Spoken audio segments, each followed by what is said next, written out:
Hi, வணக்கம். நான் பாலா. அ நீலகிரி டிஸ்ட்ரிக்ட்ல மொத்தம் 6 பழங்குடியினர் வந்து வாழ வாழ்றாங்க இங்க.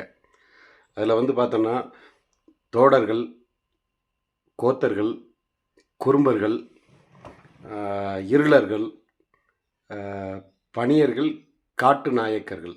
இந்த 6 பழங்குடியினர் வந்து ஒவ்வொரு ஏரியாவிலயும் இருக்கிறாங்க. இந்த நீலகிரி டிஸ்ட்ரிக்ட்ல வந்து அ எல்லா ஏரியாலயும் பிரிஞ்சு கொஞ்சம் கொஞ்சமா இருக்கிறாங்க. அ இதில வந்து ஒவ்வொருத்தங்களோட பேசுகிற லாங்குவேஜ் அது எல்லாமே ஒவ்வொருத்தங்களுக்கும் மாறுபடும். அவங்க ஸ்லைட்டா வந்து டிஃப்ரெண்ட்டா இருக்கும். அதேபோல தோடர்ஸ்ல பார்த்தீங்கன்னா, அவங்க பேசுறது வந்து கோமந்த் அப்படிங்கிற ஒரு லாங்குவேஜ். அத பேசுறாங்க. அ அந்த தோடர்ஸ்ன்னு பார்த்தாச்சுன்னா, கிட்டத்தட்ட வந்து 7 ஊர்ல இருக்காங்க இங்க. நீலகிரி டிஸ்ட்ரிக்ட்ல 7 ஊர்ல அவங்க மேஜரா இருக்கிறது. மத்தபடி அவங்க வாழ்றதெல்லாம் பார்த்தோம்னா, மந்துன்னு சொல்லிட்டு ஒரு சின்ன இந்த மாரி ஒரு மூங்கில்ல செஞ்ச ஒரு குடிசை மாரி இருக்கும்.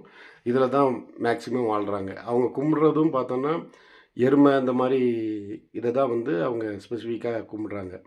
ஸோ இந்த மாரி வந்து இந்த 6 இல்லாம படுகார் வந்து இருக்காங்க. படுகாஸ் வந்து ஆ கிட்டத்தட்ட எல்லா ஏரியாலயும் இருக்காங்க. ஆனா வந்து படுகாஸ்ங்கிறவங்க வந்து பிசில வராங்க. எஸ்டில வரமாட்டாங்க. ட்ரைபல்ல வரமாட்டாங்க. பிசில வராங்க. இவங்க வந்து ஆக்சுவலா வந்து படுகர்ஸ் வந்து எஸ்டில மாறுறதுக்காக நெறைய ட்ரை பண்ணிட்டு இருக்காங்க ரொம்ப வருஷமா. பட் இன்னும் கவர்மெண்ட் அலோட் பண்ணல. ஏன்னா வந்து அவங்க நல்லா வெல் எஜுகேட்டட் தான் நெறைய பேர் இருக்கிறாங்க. அதனால இப்போதைக்கு மாத்துற மாரி இல்ல. அவங்க ட்ரைப்ஸ்க்கு கொண்டு போற அளவுக்கு கிடையாது. அது மட்டும் இல்லாம என்னன்னா, இங்க டூ டூருக்கு வரவங்க மேக்ஸிமம் வந்து இந்த முத்தாரை பாலாடா அப்படிங்கிற ஒரு ஏரியால வந்து இந்த ட்ரைபலுக்கான மியூசியம் இருக்குது. அந்த மியூசியத்த வந்து கம்பல்சரி போய் பார்க்குற மாரி போங்க.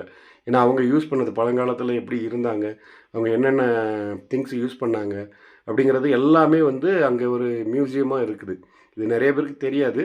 ஆ வந்து பார்க்குறவங்க கம்பல்சரி அத ஒரு டைம் பார்த்துட்டு போங்க. இவங்களோட கல்ச்சர் எல்லாமே எப்படி என்னங்கிறது, அத பார்த்தாலே உங்களுக்கு ஒரு ஐடியா கிடைக்கும். இங்க வாழ்றது எப்படிலாம் வாழ்ந்திருக்காங்க, அவங்க எந்த மாரி ட்ரெஸ்ஸு பண்ணுவாங்க. அப்படிங்கிறது எல்லாமே தெரிஞ்சுக்கலாம். ஸோ நான் அடுத்த வீடியோல நான் ஒவ்வொரு கம்யூனிட்டிய பத்தியும் டீட்டெயில்டா வந்து கொஞ்சம் கொஞ்சமா குடுக்குறேன். Thank you.